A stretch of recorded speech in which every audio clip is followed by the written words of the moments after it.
Hi and welcome back to my channel. My name is Ashley. I'm an exercise physiologist, and today we're going to be talking about mental health and spiritual health.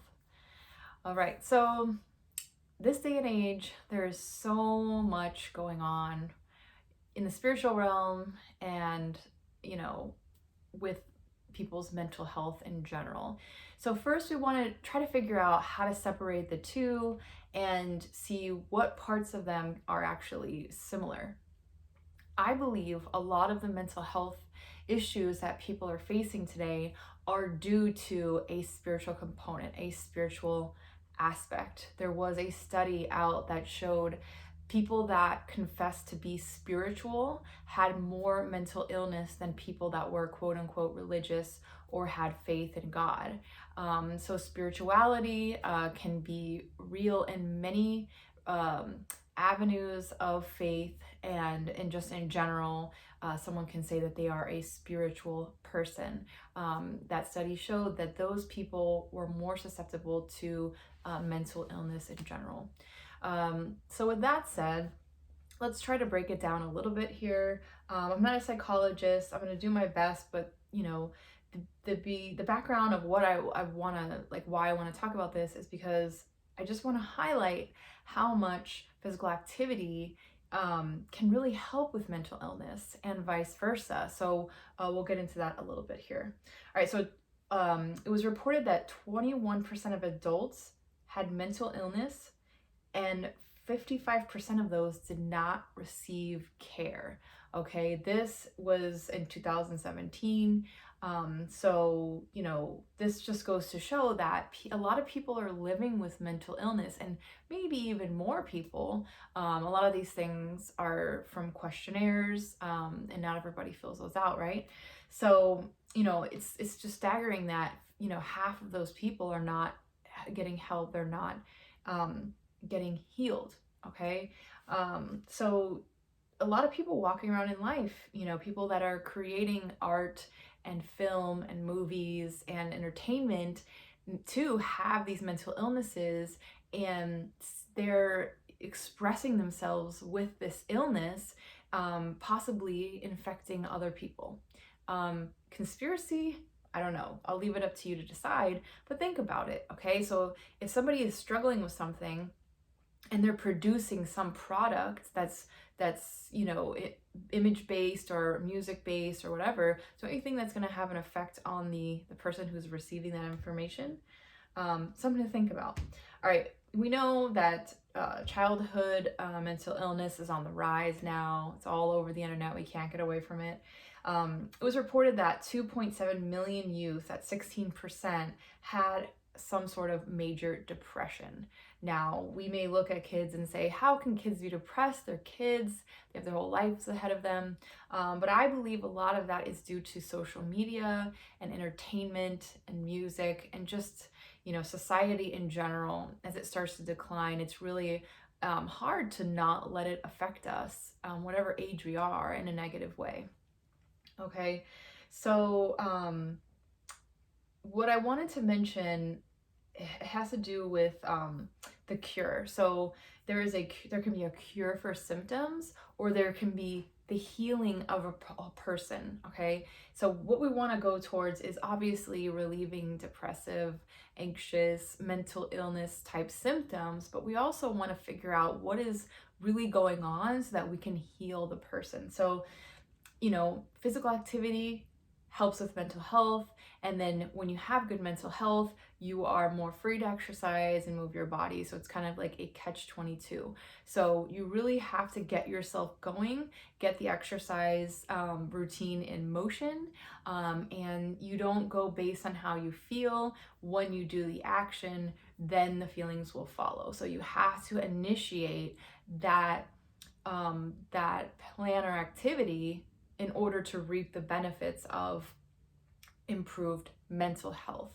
Okay, that could be as simple as just bringing circulation to the brain. Obviously, if it's something a lot more serious, such as a spiritual oppression or a spiritual issue, there needs to be more involved than just the exercise, although that will help alleviate a lot of those symptoms. Okay, so one article, research article said spirituality is important in the prognosis of psychiatric conditions. So it's realizing that. In the spiritual perspective, a differentiation must be made between cure and healing. Cure is the removal of the symptoms, healing is the healing of the whole person, as I had mentioned. Adversity often produces maturity, okay? Hence, in psychotherapy, the patient must be helped to accept whatever is going on to transform it into a life of usefulness. So instead of suppressing the feeling or emotion or whatever is going on, we can look at it objectively and ask for help, and go after that healing of the entire person. Okay. As I mentioned, online entertainment, there is no end to how many shows and movies and songs and things that we can access now. And one part of it is that it's very overwhelming, and I feel like it can just overload people's systems, if you will. But it also provides an altered sense of reality. So people are functioning in this world where they're not really seeing themselves as they are, because it is helpful for them just getting through life, whatever age they may be. So another aspect is that it really wastes our time. I have been thinking about how to kind of quit using social media so much, and it's really challenging because we have to use it. It's not like with drug addicts, you don't have to do drugs, right? People stop doing drugs and they're not around people who do drugs, and they don't do drugs anymore. But people that have, for instance, food addiction, we have to eat. So it's more challenging to manage the addiction because it's something that we have to do. Social media and online entertainment and just being online on our phones in general is something that we have to do. We use our phones for work, we use it for, when we work out in the gym, we use music. When we wake up in the morning, I was having the issue of the first thing that I would do is go on my phone, check my email, check my social media, check, all these things. And I had the intention the night before to open my Bible and to commit my morning to God. And the morning just went by me, and I didn't do what I set out to do. So what needs to be fixed with that? I think it takes a level of self-control. This is something that our society is dealing with. This is a current problem, but humans have dealt with many problems over the years, and they've had to manage and adjust and grow through these problems. So, I have complete confidence that we can do this as a society and as individuals. I've had many people tell me that they would just get rid of social media or take the apps off of their phone, and then they would just come back on shortly after, months after, or whatever. So, to neglect it or say that it's not there or you're just not going to deal with it isn't really dealing with the problem at hand. So I really feel like the main thing is self-control. There's many quotes and sayings about, delaying instant gratification for a greater long-term result. And some may even argue that has to do with wisdom and how well we use our time, but also how successful we get to be in this life, delaying that instant gratification. So it's really up to you, it's really up to me how we're going to use our time in this life, because you don't want to have 10, 20, 30 years go by and all you really spent your free time doing is scrolling through social media or watching a show, binge watching different things, and really just having yourself programmed by external forces, as opposed to you taking the control and deciding where you're going to use your time and how you're going to use your resources. A lot of these things cost money as well. So just something to think about. Okay, so part of it is an addiction. Like I said, social media is something that we use, LinkedIn, all these different things, but it releases dopamine in our brain. So there is an actual physiological response that is happening, and that is why it is so hard for us to put the phone down, to step away, to walk away, because it gives us that natural release like a drug would. Okay, we would never watch TV for hours. Remember when you were a kid, maybe, and your parent or your mom says to you, stop watching so much TV, it's gonna rot your brain. Well, now we lay in our beds with these phones in our faces, and does that still apply? And honestly, sometimes you could be on your phone. I know I could for hours could pass by, and I feel disgusting. I feel just like, and I'm just looking at social media and videos and YouTube and different things, and I just feel like I waste my time. So there has to be a point where you say, I'm gonna take control of this, and if we have a relationship with the Creator, with God, you can ask Him to help you with that and lead you to the things you need to be spending your time on, so that you can get the most out of this life and you don't have any regrets or a low amount of regrets. Okay, so it takes a commitment, okay? One other thing I wanted to mention about social media is toxic comment section. So, it's entertaining to a certain extent, but when I go online sometimes, and I'm sure you've seen this as well, there'll be a post, maybe it's controversial, whatever, and you'll look in the comment section just to see what people are saying. And I have never in my life, in real life, in physical life, seen people talk to one another the way that I've seen on some of these comment sections. I mean, just the insults and, just throwing around all these words, and, these people probably don't even know each other. I had the realization once when I went to comment on a post, or I commented on a post, and someone wrote me back something very vile, and my initial reaction was I got very upset and I was going to respond, but I went and looked on their profile, looked at their picture. It was a very young teenager, maybe 17 or 18 years old, and they were going through all of the experiences of that time of life, just trying to figure out who they are, building a sense of like stability in their lives and confidence and all these type of things. So I kind of felt bad, because the reaction that I wanted to, have, and how I wanted to talk to them was, it was just very, retaliatory. I just wanted to show them that they were wrong. And this person probably wouldn't even have listened to me because of the stage of life that they are in, and it doesn't mean that it's only that age that doesn't listen. You're not going to change someone's mind by yelling at them or by insulting them, okay? We need to, either get off that thread, get off social media, or, put something in there that's going to be different, or maybe lighten the thread or the situation. Because I mean, I really, and I'm sure you've seen it too, it's just getting really ridiculous, guys. Okay, so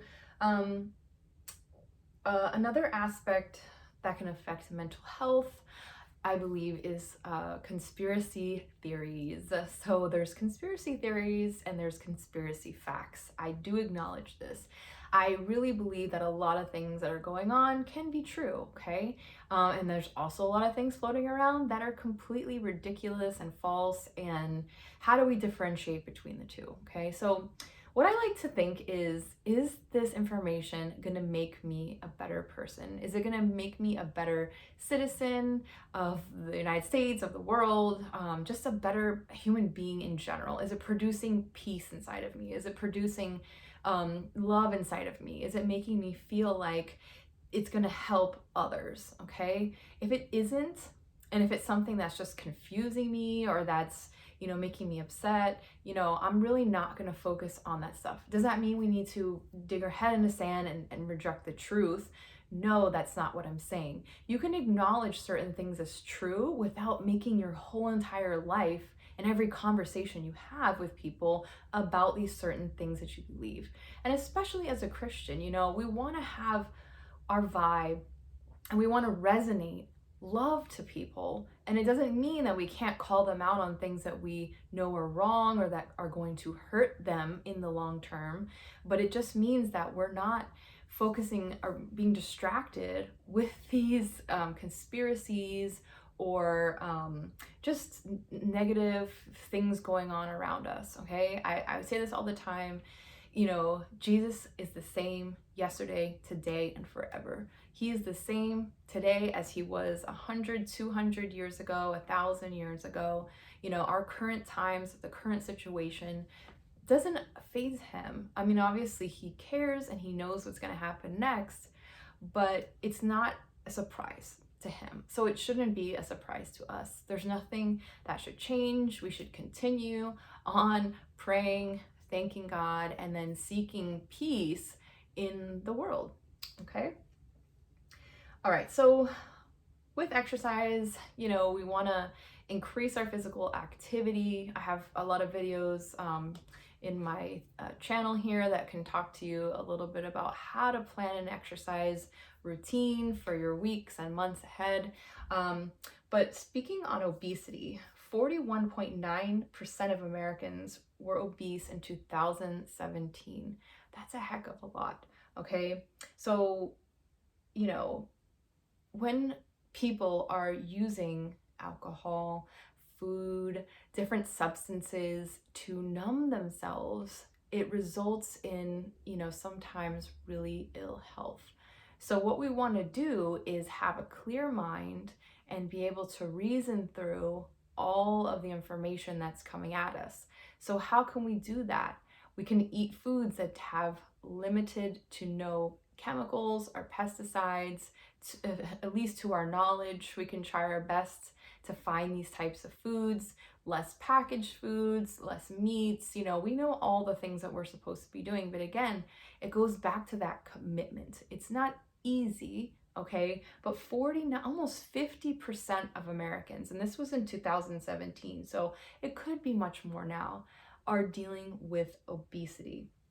And when people have this extra weight on them, there's a whole range of symptoms that can come with that, but also it can affect the mental health, okay? And then alcohol, numbing ourselves with alcohol. You know, everywhere you go, every chance, every turn that we make, there is alcohol available to numb us. At sporting events, at dinner, at different social events, it's always there. And I'm not saying that you can't drink alcohol or eat foods sometimes that are unhealthy, but you have to have that level of commitment and control in your life before you're allowed to, you know, flirt or even invite these types of things into your life. Because if you don't have control, you're not going to be successful. And it matters. I try to say this to you guys all the time. It really matters because you want to feel good, right? We want to look good and we want to age well. We want to have longevity so that we can enjoy this life. So, you know, if you're finding yourself today in a place that is just in a downward spiral or just in a dark place where you don't know how to get out, I'm going to be praying for you and asking God to reveal himself to you and to help you step by step to get out of, you know, the place where you're at. And if you're in a good place and you feel like none of this makes sense, then, you know, maybe this video isn't for you. But I would really challenge, you know, yourself to look at your life objectively and see where you could be possibly missing it, okay? And the first thing, obviously, is to have that relationship with God, is to really put your trust in the Creator and talk to him so that he can show you how you can improve and maybe show you those blind spots that we all have. All right, so I'm gonna put some articles below where I got this information from. You can look at those. And I'm also going to recommend that you read Psalm 103. That is Psalm 103. I'll read the first part of it, and it's long. It's definitely a very good psalm and worth the time. But let's just read the beginning. So Psalm 103, this is David writing, "Bless the Lord, O my soul, and all that is within me, bless his holy name. Bless the Lord, O my soul, and forget not all his benefits, who forgives all your iniquity, who heals all your diseases, who redeems your life from the pit, who crowns you with steadfast love and mercy, who satisfies you with good, so that your youth is renewed like the eagles. All right, so the first step is to have that relationship with God and see your life transform for the better. Add physical activity and healthy food, a healthy diet to your life as well, and just control the things that you're allowing into your life. I guarantee you will feel less depressed, less anxious, less confused in your life. So if that sounds appealing to you, you can start today. Okay? Thanks so much for being here. Thanks for watching this video and contributing to my channel. You can share this video, like, you can comment, and please subscribe for more videos like this. I will see you guys in the next video. Bye.